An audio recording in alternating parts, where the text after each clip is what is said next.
అపోలోగించబడుతుంది. అపోలోగియా అనే పదం నుండి ప్రారంభించబడుతుంది. అపోలోగియా అంటే ఇట్స్ ఎ లీగల్ డిఫెన్స్. వీటిని నేను తెలుగులో అర్థమయ్యేటట్టు వివరించడానికి ప్రయత్నం చేస్తాను. అపాలజెటిక్స్ అంటే అపోలోగియా అనే ఒక పదం నుండి ప్రారంభించబడుతుంది. దానికి అర్థం లీగల్ డిఫెన్స్. అపోలోగియా అనే పదం గ్రీకు సంస్కృతిలో ఒక న్యాయబద్ధమైన వాదన అనే మాటను సూచిస్తుంది. న్యాయబద్ధమైన వాదన అంటే ఒక కోర్ట్ రూమ్ను మనం న్యాయస్థానాన్ని కనుక మనం చిత్రపటం మనం ఊహించుకోగలిగితే ఆ కోర్ట్ రూమ్లో మనం ఇద్దరు వ్యక్తులను చూస్తాం. ఒక జడ్జిని చూస్తాం, అల్టిమేట్గా మనకు న్యాయం చెప్పే ఒక జడ్జిని చూస్తాం. దాని తర్వాత ఇటువైపు ఒకరిని చూస్తాం, ఇటువైపు ఒకరిని చూస్తాం. ఒకరు తప్పు చేసిన వాళ్ళు, ఒకరు తప్పని తప్పు కాదని నిరూపించుకోవాలని ప్రయత్నం చేస్తున్నవారు, వీరిద్దరిని చూస్తాం. అయితే వీరిద్దరి పక్షం వాదించడానికి కొంతమంది న్యాయవాదులు ఉంటారు. ఈయనకు ఒక న్యాయవాది ఉంటాడు, తప్పును రైట్ అని సమర్థించే న్యాయవాది ఉంటాడు, రైట్ అని మరలా ఎత్తి చూపే న్యాయవాది కూడా ఒక వ్యక్తి ఉంటాడు. ఈ న్యాయవాదులు జరిగించే వాదనలకు పెట్టిన పేరు అపోలోగియా. ఈ న్యాయవాదులు జరిగించే వాదనకు పెట్టిన పేరు అపోలోగియా. అందుకే లీగల్ డిఫెన్స్ అనే పేరును మనం ఉపయోగిస్తాం, న్యాయబద్ధమైన వాదన. ఇప్పుడు ఈ అపాలజెటిక్స్ అనేది ఇప్పుడు మన క్రైస్తవ జీవితాలకు లేక మన క్రైస్తవ విశ్వాసానికి ఎందుకు అంత ప్రామాణికమైంది, అంత అవసరత ఏముంది? మనం ఇక్కడ కూర్చొని దీని కొరకు సమయాన్ని వెచ్చించి నేర్చుకోవాల్సినంత అవసరత ఇందుకొరకు ఏముంది అంటే, ఈ అపాలజెటిక్స్ అనే పేరుకు క్రిస్టియన్ అనే పదాన్ని మనం యాడ్ చేసుకోవాలి. ఇప్పుడు క్రిస్టియన్ అపాలజెటిక్స్. ఇప్పుడు ఇదే విషయాన్ని క్రైస్తవ కోణంలో మీరు గమనించగలిగితే అపోలోగియా అంటే క్రిస్టియన్ అపోలోగియా అంటే లీగల్ డిఫెన్స్, న్యాయబద్ధమైన హేతుబద్ధమైన వాదన. దేనికి సంబంధించిన వాదన? క్రైస్తవ్యానికి సంబంధించిన వాదన. సో క్రిస్టియన్ అపాలజెటిక్స్కి తెలుగులో వేదాంత విద్యలో సరైన పదం మనం జోడించలేం, కానీ ఈ రీతిగా మనం రాసుకోవచ్చు, క్రైస్తవ ప్రతివాదన. క్రైస్తవ ప్రతివాదన. నా రైటింగ్ అర్థం కాకపోతే నన్ను అడగండి, మరలా చెప్తాను నేను. క్రైస్తవ ప్రతివాదన.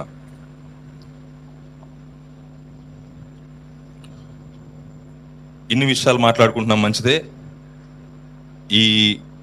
ఈ సబ్జెక్ట్ లేకపోతే ఈ అంశం లేఖనానుసారమేనా అనే ప్రశ్నతో నేను ప్రారంభించడానికి ఇష్టపడుతున్నాను. నాతో పాటు పేతురు రాసిన మొదటి పత్రిక తెరవగలరా? పేతురు రాసిన మొదటి పత్రిక 3వ అధ్యాయం 15వ వచనం. ఎవరైనా చదవగలరా? పేతురు రాసిన మొదటి పత్రిక 3వ అధ్యాయం 15వ వచనం. నిర్మలమైన మనస్సాక్షి కలిగిన వారై మీలో ఉన్న నిరీక్షణ గురించి మిమ్మును హేతు అడుగు ప్రతివానికి సాత్వికముతో భయంతోనూ సమాధానం చెప్పుటకు ఎల్లప్పుడూ సిద్ధంగా ఉండి మీ హృదయంలో క్రీస్తును ప్రభువుగా ప్రతిష్ఠించుడు అనే మాటలు మనం గమనిస్తాం. పేతురు భక్తకోటికి ఈ పత్రికను రాస్తూ మీలో ఉన్న నిరీక్షణ ఏదైతే ఉందో, పేతురు పత్రిక గురించి, మొదటి పత్రిక గురించిన సందర్భానుసారమైన వివరణ మనం తెలియజేసుకోవాలంటే, పేతురు శ్రమల మధ్య ఉన్న విశ్వాసులకు తన పత్రికను రాస్తాడు. మొదటి పత్రికలో మనం గమనించే విషయాలు ఇవి. ఈ శ్రమల మధ్య జీవముతో కూడిన నిరీక్షణ గురించిన మాటలు పేతురు తెలియజేస్తాడు. మొదటి అధ్యాయంలో మనం ఈ మాటలు చూస్తాం, జీవముతో కూడిన నిరీక్షణ. ప్రభు యొక్క ప్రత్యక్షతల నడుమ ఆయన మొదటిసారి ప్రత్యక్షమయ్యాడు, మరలా రెండవసారి ఆయన ప్రత్యక్షము కాబోతా ఉన్నాడు. ఈ ఇరు ప్రత్యక్షతల నడుమ మన విశ్వాస జీవితం, మన ఈ నిరీక్షణ కలిగిన ప్రయాణం ఏ రీతిగా కొనసాగాలో పేతురు పత్రికలో మనం గమనిస్తాం. ఆ పేతురు పత్రికలో ఈ నిరీక్షణ గురించిన విషయాలు మనము తెలుసుకొని ఉండటం మొదటి విషయం అయితే, ఈ నిరీక్షణ గురించి ప్రశ్నించే వారికి, ఈ నిరీక్షణ గురించి హేతువు అడిగే వారికి మనం సమాధానము చెప్పవలసిన అవసరతను పేతురు భక్తకోటికి తెలియజేస్తూ ఉన్నాడు. ఇక్కడ అపోలోగియా అని నేను ఈ పదాన్ని ఇంతగా నొక్కి చెప్పడానికి కారణం ఏంటంటే, అపోలోగియా అనేది లీగల్ డిఫెన్సే కానీ లీగల్ డిబేట్ కాదు. ఈ మాట జ్ఞాపకం చేస్తున్నాను. Apologetics is about defence but not debate.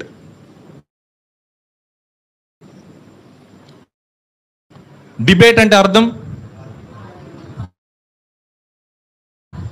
Debate అంటే వివాదం. మనం అపాలజెటిక్స్ అనే ఈ అంశాన్ని నేర్చుకుంటున్నప్పుడు మనం వివాదాలు చేయడానికి నేర్చుకోవట్లేదు. ఈ అంశాన్ని వివాదాల కొరకే అంశాన్ని నేర్చుకోవట్లేదు, కానీ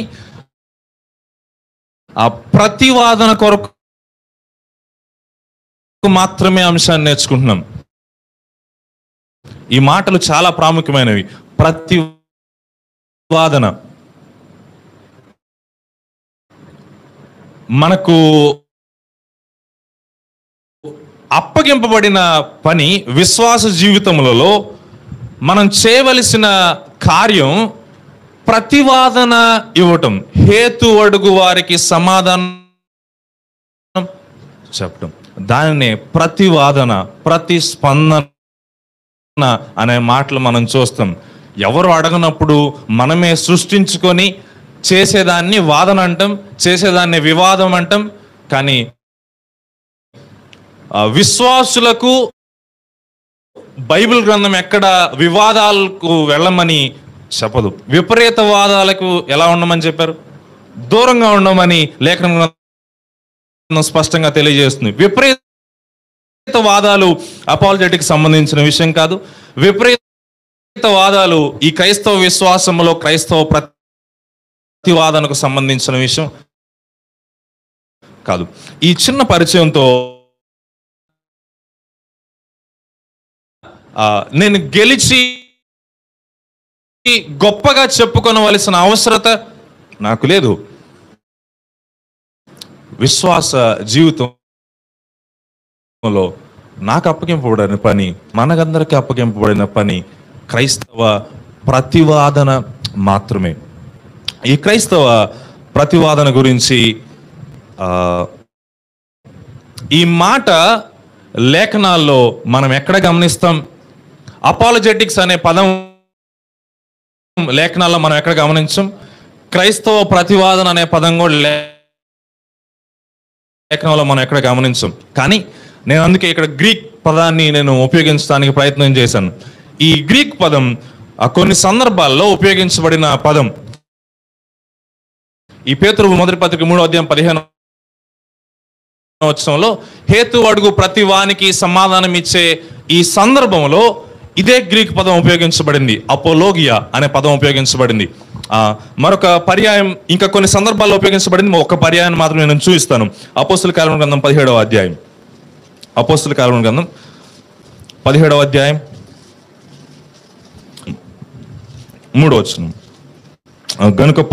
కనుక పౌలు తన వాడుకు చొప్పున సమాజపు వారి వద్దకు వెళ్ళి, క్రీస్తు శ్రమపడి మృతుల్లో నుండి లేచుట ఆవశ్యకమనియు నేను మీకు ప్రచురం చేయు యేసే క్రీస్తు ఉన్నాడనియు లేఖనంలో నుండి దృష్టాంతములనెత్తి విప్పి చెప్పుచు వారితో 3 విశ్రాంతి దినములు ఏం చేస్తున్నాడు?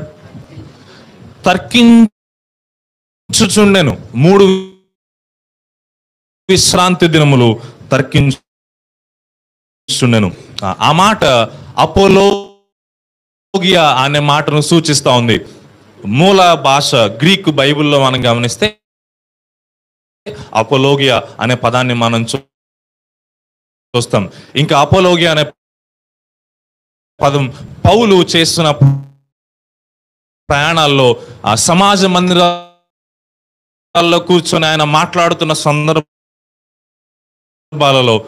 అగ్రిప్ప ఎదుట కూడా పౌలు చేసిన ఆ ప్రసంగంలో కూడా మనం చూస్తాం అపోలోగియా అనే ఈ పదాన్ని. ఈ క్రైస్తవ విశ్వాసములో ఈ యొక్క అంశం ఎంత ప్రామాణికమైందో మనం చూస్తూ వచ్చాం. అయితే ఈ అంశంలో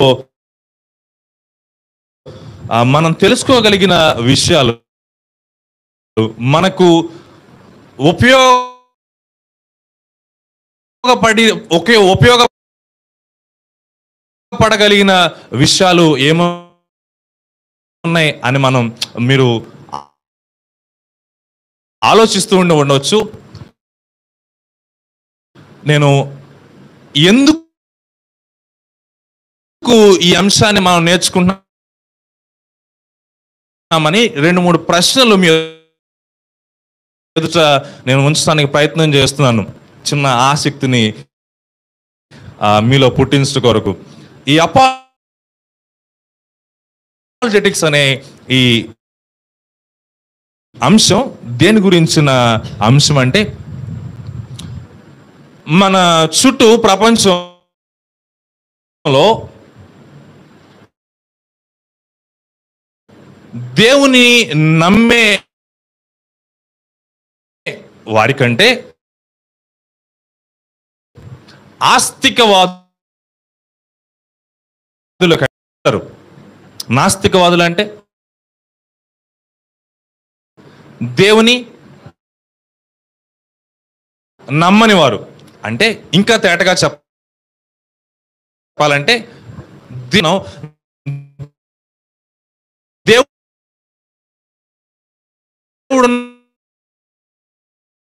వీడియోస్ని చూపించడానికి ఇష్టపడలేదు. కానీ కొంతమంది చాలా, మీరు యూట్యూబ్లో గమనించే కొంతమంది ఎక్కువ పాపులర్గా ఉండే కొంతమంది వ్యక్తులు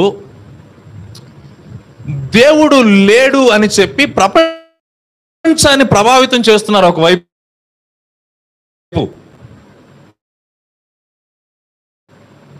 దేవుడు లేడు అని చెప్పి ప్రయత్నం చేస్తున్నారు. నాస్తికవాదమే అసలైన వాదం అని ప్రపంచాన్ని నమ్మించే ప్రయత్నం ఎక్కువగా పేరు పొందిన వ్యక్తులు జరిగిస్తున్న పనులు. వారిలో కొంతమంది పేర్లు నేను చెప్పలేను ఇక్కడ, కానీ ఒకరి పేరు చెప్పడానికి ప్రయత్నం చేస్తున్నాను. మీకు ఎవరికైనా కమల్ హాసన్ తెలుసా? సినిమా యాక్టర్ పేరు కమల్ హాసన్. ఈయన మనలో కూర్చున్న వారందరికంటే ప్రపంచానికి ఎక్కువ తెలిసిన ఆయన కదా ఆయన. అవునా? ప్రపంచంలో ఎక్కువ మంది, బయట ప్రపంచంలో ఎక్కువ మంది ఎవరి మాట వింటారు? ఆయన మాటే వింటారు. అవునా? ఆయన చెప్పే ఒక చిన్న విషయాన్ని మీ ముందు ఉంచుతాను. రీసెంట్గా ఆయన దేవుని గురించి చేసిన కొన్ని వ్యాఖ్యలు. చెడుతనం మంచి వారికి కూడా చెడు జరుగుతుంది, మంచి వారికి కూడా నష్టం కలుగుతుంది, కానీ చెడ్డవారు మంచిగా బ్రతుకుతున్నారు. దేవుడే మంచివాడైతే ఇటువంటి అన్ఈక్వల్ డిస్ట్రిబ్యూషన్ అనేది ఉండకూడదు కదా. దేవుడే సర్వశక్తిమంతుడైతే ఇటువంటి ఏమంటారు డిఫరెన్షియేషన్, వ్యత్యాసాలు చూపించకూడదు కదా. ఈ ప్రశ్న వచ్చినప్పుడు కింద ఆ యూట్యూబ్ వీడియో కింద కామెంట్స్ చదవటం ప్రారంభించాను నేను. కింద వేల మంది ప్రజలు మీరు చెప్తున్నది నిజం సార్ అని కామెంట్ పెడుతున్నవారు ఉన్నారు. మనం బయటికి వెళ్ళి యేసు ప్రభువే నిజమైన దేవుడు అని చెప్తే మనం ఇష్టపడే వారికంటే ఇష్టపడని వారి సంఖ్య ఎక్కువగా ఉంటుంది. కానీ మనకంటే మరెక్కువగా యేసు ప్రభువే నిజమైన దేవుడు అని ప్రకటించే మనకంటే ఎక్కువగా అసలు దేవుడే లేడు అని వాదిస్తున్న, ఆ దేవుడే లేడు అని ప్రపంచానికి తెలియజేస్తున్న వారి యొక్క ప్రభావం చాలా ఎక్కువగా ఉంది ప్రపంచంలో. దేవుడు తన కార్యాన్ని జరిగిస్తున్నాడు, దేవుడు రక్షణ కార్యాన్ని జరిగిస్తున్నాడు ఖచ్చితంగా. అయితే విశ్వాసులంగా మన జీవితాల్లో మనకు అప్పగింపబడిన పని హేతు అడుగు ప్రతి వారికి సమాధానం చెప్పాలి. మనం కమల్ హాసన్ గారు వంటి వారికి సమాధానం చెప్పలేకపోవచ్చు, కానీ ఆ వ్యక్తిని చూసి ప్రభావితమైన వారు మన దగ్గర ఖచ్చితంగా ఉన్నారు. వీరి కొరకు మనం హేతుబద్ధమైన సమాధానం బైబిల్లో ఎలా ఉంది, బైబిల్లో ఇలా లేదు. మన నుండి వచ్చే మొదటి మాట అది, ఖచ్చితంగా రావాల్సింది కూడా అదే. ఎవరు దానికి అడ్డు చెప్పడానికి లేదు. లేఖనం తప్ప దేవుణ్ణి వాదించడానికి, దేవుని ఉనికిని వాదించడానికి స్పష్టమైన ఆధారం లేదు. కానీ ఈ లేఖనమునే గ్రహించడానికి ఇబ్బంది పడుతున్న వారి దగ్గర లేఖనాన్ని తీసుకొని వెళ్ళి, ఇదిగో బైబిల్లో ఇది ఉంది మీరు నమ్మండి అంటే వారు నమ్మటానికి సిద్ధంగా లేరు. హేతుబద్ధమైన వాదనలు, హేతుబద్ధమైన ప్రతివాదన నీ యొక్క నా యొక్క అవసరత ఉంది. ఈ మాటను గుర్తుపెట్టుకోవాలని మనం చేస్తున్నాం. దీని ఉద్దేశం ఏంటి? అపాలజెటిక్స్ యొక్క ఉద్దేశం ఏంటి అంటే, మొదటిది ప్రతివాదన అని చెప్పినప్పుడు కేవలం ఇతరుల కొరకే ఈ అపాలజెటిక్స్ అని మనం చాలా సందర్భాలు అనుకుంటాం. కానీ మొదటిది మనం నమ్మేది మనం గ్రహించుట కొరకు. We should know why we believe in what we believe. మనం నమ్ముతున్నది ఎందుకు నమ్ముతున్నాం అనే విషయం ముందు ఎవరికి తెలిసి ఉండాలి? మనకు తెలిసి ఉండాలి. నేను దేవుడు మంచివాడు, ప్రపంచంలో ఇంత చెడుతనం ఉన్నా దేవుడే మంచివాడు అని చెప్పడానికి నేను ఎందుకు ఆ విషయాన్ని నమ్ముతున్నాను? ఈ విషయం ప్రపంచానికి చెప్పే ముందు ఎవరికి తెలియాలి? నాకు తెలియాలి. So apologetics is not about others. కేవలం ఇతరులకు మాత్రమే చెప్పడానికి అపాలజెటిక్స్ కాదు. కేవలం ప్రతివాదం, నేను నమ్ముతున్నది హేతుబద్ధంగా ఎందుకు నమ్ముతున్నాను అనే విషయం మనకు తెలియటానికి అపాలజెటిక్స్ ఉపయోగపడుతుంది. రెండవది ఖచ్చితంగా ఇతరులకు తెలియజేయడానికి. మొదటిది పర్పస్లో, ఉద్దేశంలో, అపాలజెటిక్స్ యొక్క ఉద్దేశంలో మొదటిది నేను గ్రహించడానికి, రెండవది ఇతరులు గ్రహించేలాగున వివరించడానికి. నేను గ్రహించటకు మొదటిది, రెండవది ఇతరులు గ్రహించేలాగున వివరించట కొరకు.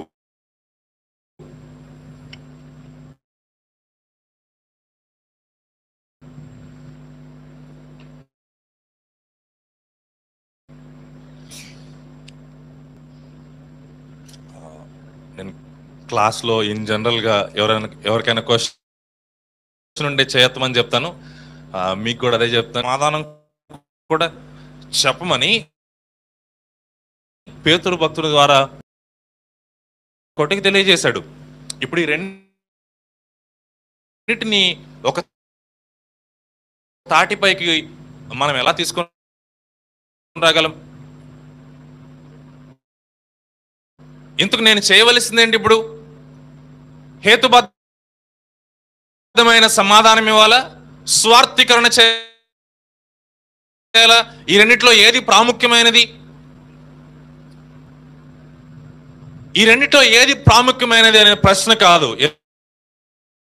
ఎందుకంటే ఈ రెండు ఒకటి కాదు. ఈ రెండు ఒకటి కానప్పుడు ఏది ప్రాముఖ్యమైనది అనే ప్రశ్న రాకూడదు. అందుకే దీన్ని అపాలజెటిక్స్ ని ప్రీ ఇవాంజలిజం అనే పేరుతో పిలుస్తాం. Pre evangelism.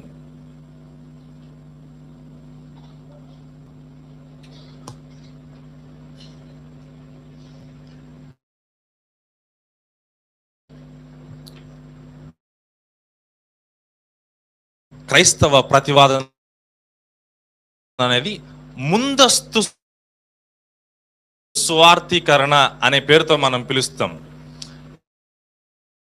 ఎందుకు ఆ పేరును పిలుస్తున్నామంటే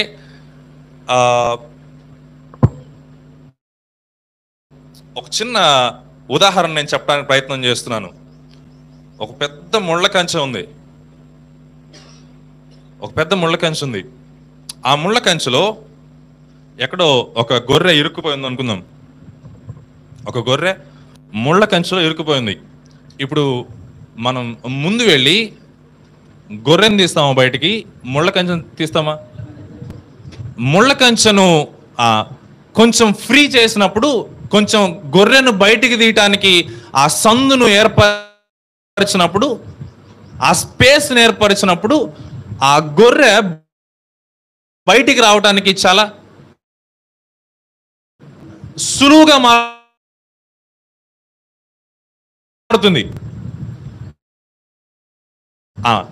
దీన్ని ఈ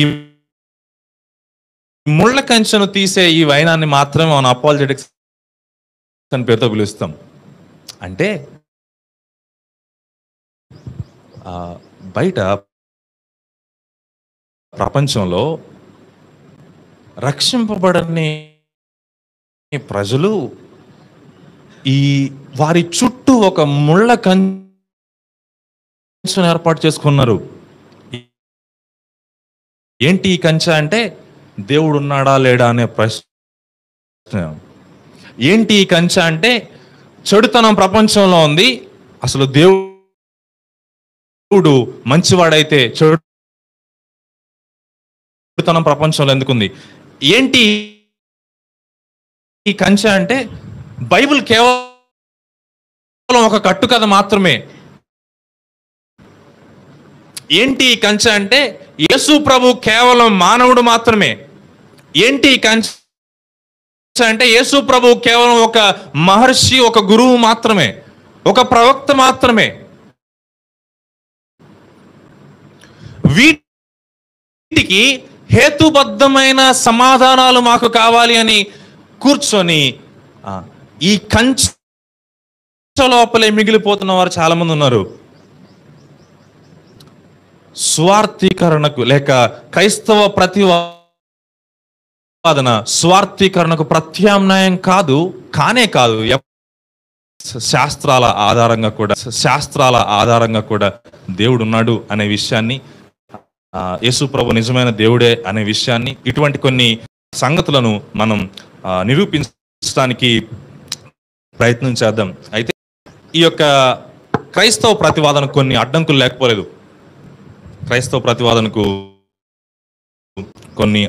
లేకపోలేదు. ఏంటి ఈ అడ్డంకులలో ఒక ప్రాముఖ్యమైన అడ్డంకి ఏంటంటే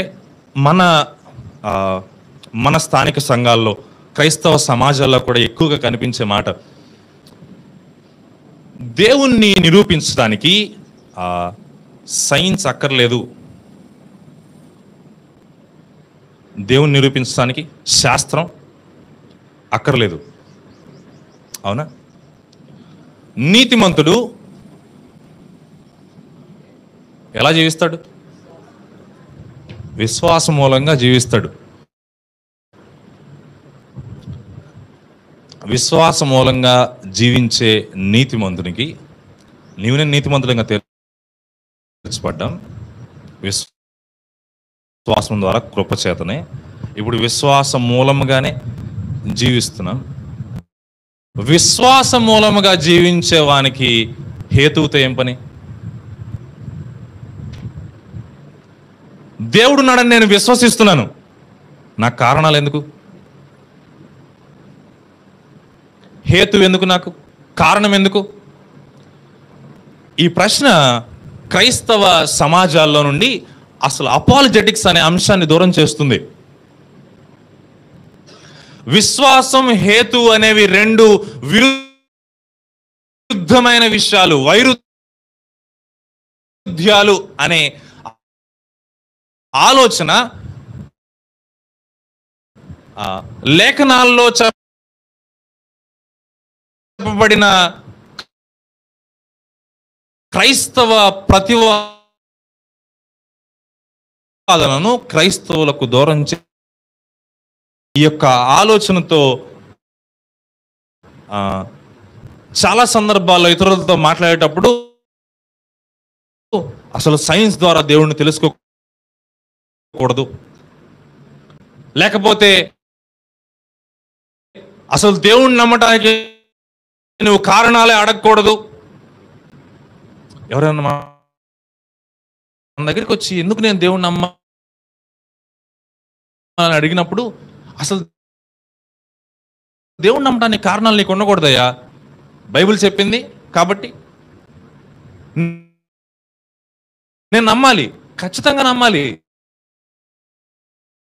ఎవరు కాదంటలేదు దానికి. కానీ విశ్వాసం ఉంటే హేతువు అడగకూడదు అనేది చాలా మంది వాదన. ఇప్పుడు నీతిమంతుడు విశ్వాసం మూలంగా జీవించును అని ఒకవైపు, హేతువు అడుగు వారికి సమాధానం ఇవ్వాలి అని మరొక వైపు, ఈ రెండింటిని ఒక తాటిపైకి ఎలా చేర్చగలం? నేను ఇందాక జ్ఞాపకం చేశాను, స్వార్థీకరణ గురించి చెప్తున్నప్పుడు ఈ రెండు విరుద్ధమైనవైతే అప్పుడు దేనికి ప్రాధాన్యత ఇవ్వాలి అని మనం తెలుసుకోవాలి. వైరుధ్యం లేనప్పుడు ప్రాధాన్యతలు అంశంలోనికి రావు. ఈ రెండు ఒకటే అని చెప్తే, అసలు ఈ రెండింటిని విడదీయలేము అని చెప్తే ప్రాధాన్యతలకు అవకాశం లేదు. వైరుధ్యాలు కలిగినప్పుడు మాత్రమే ప్రాధాన్యతల యొక్క అవసరత మనం చూస్తాం. కానీ ఇప్పుడు విశ్వాసం, తర్కం, విశ్వాసం, హేతువు అనేవి రెండు విరుద్ధమైన విషయాల? ఈ రెండు విరుద్ధమైన విషయాల? విశ్వాసం ఉన్న వారికి హేతువుతో పని లేదా? హేతువును అడిగే వారికి విశ్వాసం లేనట్ట? ఈ మాటలు మనలను విశ్వాసం అంటే ఏంటి అనే ప్రశ్నకు తీసుకుని వెళ్తాయి. What is faith?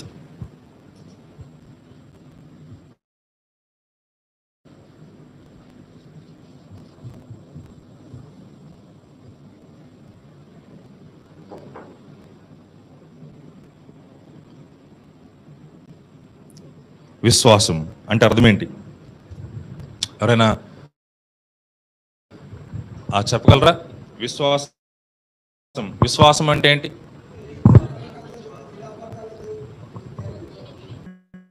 విశ్వాసం అని చెప్పడంలో నా ఉద్దేశం ఏంటి అంటే, విశ్వాసం మనం నిర్వచించేటప్పుడు మనకు అసలు తెలియని దానిని, లేకపోతే మనము ఎరుగని దానిని మనము నమ్ముతున్నాము అనే విషయం, అసలు ఏ ఆధారం లేని విషయాన్ని మనం నమ్ముతున్నాము అని చాలా సందర్భాల్లో బైబిల్లో చెప్పబడిన విశ్వాసాన్ని మనం తప్పుగా అర్థం చేసుకుంటున్నామేమో.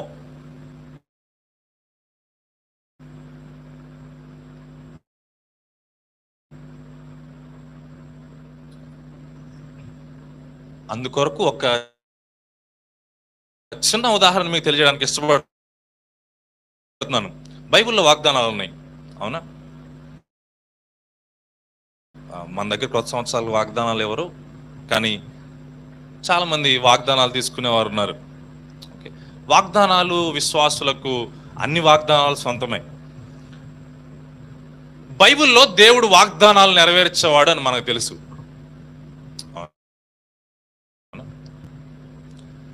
దేవుడు మనకు ఒక విషయాన్ని వాగ్దానం చేశాడు. మన జీవితంలో ఒక విషయాన్ని దేవుడు వాగ్దానం చేశాడు. ఆయన వాక్యం ద్వారా మనతో మాట్లాడి వాగ్దానం చేశాడని మనం ఆలోచిద్దాం అనే చిత్రపటం మన ముందుంది. ఈ వాగ్దానము నెరవేరుస్తాడు అనేది ఏంటి?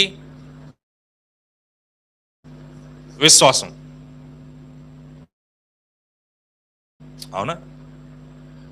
ఈ విశ్వాసం మనకి ఎక్కడి నుండి ప్రారంభమైంది? వాగ్దానం ఆయన నెరవేరుస్తాడు అనే విశ్వాసం ఎక్కడి నుండి ప్రారంభమైంది?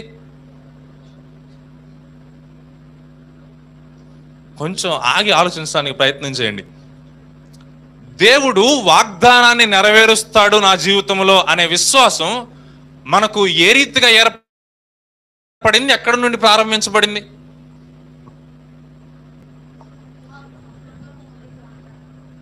అబ్రహాము జీవితం ఆధారంగా. ఇంకా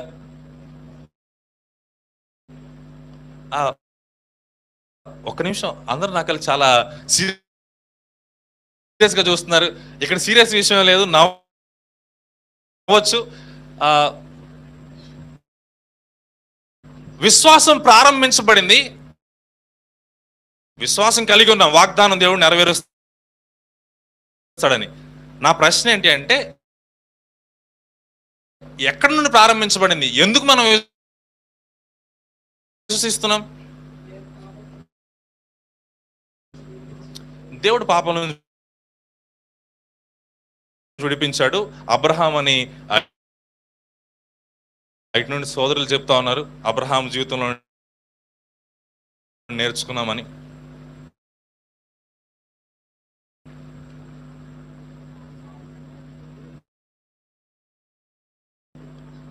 ఇక్కడ ఒక చిన్న విషయాన్ని మనం గ్రహించవలసిన అవసరం ఉంది. ఏంటి అంటే, వినుట వలన విశ్వాసం కలిగింది. దేని గురించి వినుట వలన? దేవుడు వాగ్దానాలు నెరవేర్చేవాడు అని తెలియట వలన నేను నా జీవితంలో దేవుడు వాగ్దానాలు నెరవేరుస్తాడు అనే విశ్వాసాన్ని ఉంచుతాం. ఇక్కడ ఒక మాట నేను చెప్పినప్పుడు దాని అర్థం, లేఖనాలు చెప్తున్నప్పుడు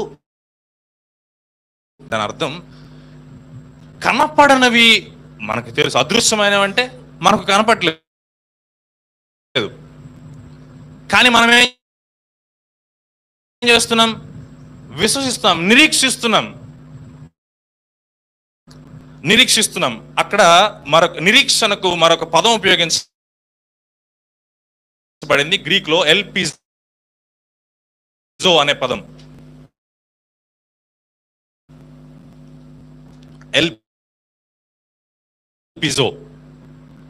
ఎల్పిజో అన్న నేను వస్తున్నా. ఈ మాటను తెలియజేసి అన్న ఒక ప్రశ్న ఉందని చేయెత్తారు, దాని గురించి మనం ఆలోచిద్దాం. ఎల్పిజో అనే పదం ఉపయోగించబడింది. ఎల్పిజో అంటే ఏంటంటే, క్రైస్తవ నిరీక్షణ గురించిన పదం. ఈ క్రైస్తవ నిరీక్షణ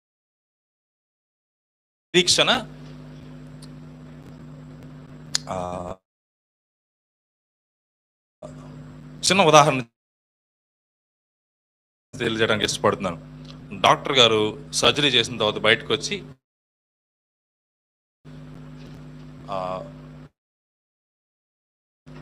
I hope that this patient will survive అని చెప్తాడు. అంటే బతుకుతాడని నేను ఊహిస్తున్నాను, లేకపోతే కోరుకుంటున్నాను అని అర్థం. కానీ అక్కడ ఉపయోగించబడిన హోప్ లేకపోతే నిరీక్షణ అని డాక్టర్ గారు ఉపయోగిస్తున్న పదాన్ని మనం సామాన్యంగా నిరీక్షణ అని చెప్పుకునే పదానికి లేఖనాల్లో ఉపయోగించబడిన నిరీక్షణ అనే పదానికి చాలా వ్యత్యాసం ఉంది.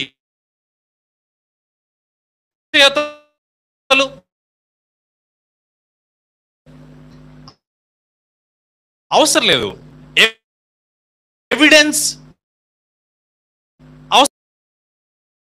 కానీ విశ్వాసము అనేది గ్రహింపును కోరుకునే విశ్వాసము, హేతుబద్ధమైన విశ్వాసం అని చెప్పినప్పుడు ఫెయిత్ అండ్ రీజన్ అనేవి రెండు వైరుధ్యాలు కాదు. ఈ రెండు విశ్వాసానికి సంబంధించిన విషయాలే అనే ఈ మాటను, ఈ సత్యాన్ని మనం ఇక్కడ నేర్చుకుందాం. ఆ తరువాతి సెషన్స్లో కొన్ని ప్రత్యేకమైన దేవుడున్నాడా లేడా అనే ఇటువంటి ప్రశ్నలకు మనం వెళ్ళటానికి మనం ప్రయత్నం చేద్దాం. ఇంతటితో నా సెషన్ నేను ముగిస్తున్నాను. నా సమయం ముగించబడింది. అన్న చేస్తారు కనుక అన్నకి ఒక సమయాన్ని అప్పగిస్తున్నాను. అన్న చెప్పండి అన్న. తోమాకి నిశ్చయత లేదా? Perfect question. ఇంకా ఎవరికైనా ఏమన్నా ఇటువంటి క్వశ్చన్స్ ఉన్నాయా?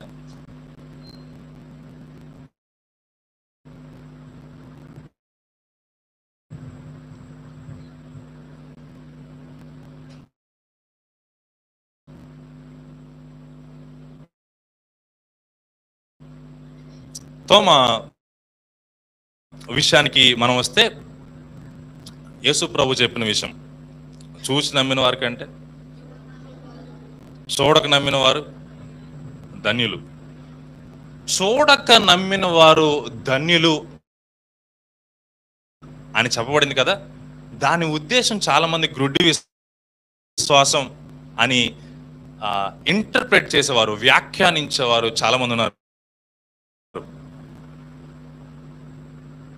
చూడక నమ్మిన వారు ధన్యులు అని చెప్పబడింది, అంతేకాని ఎరుగకుండా నమ్మిన వారు ధన్యులు అని చెప్పబడలేదు.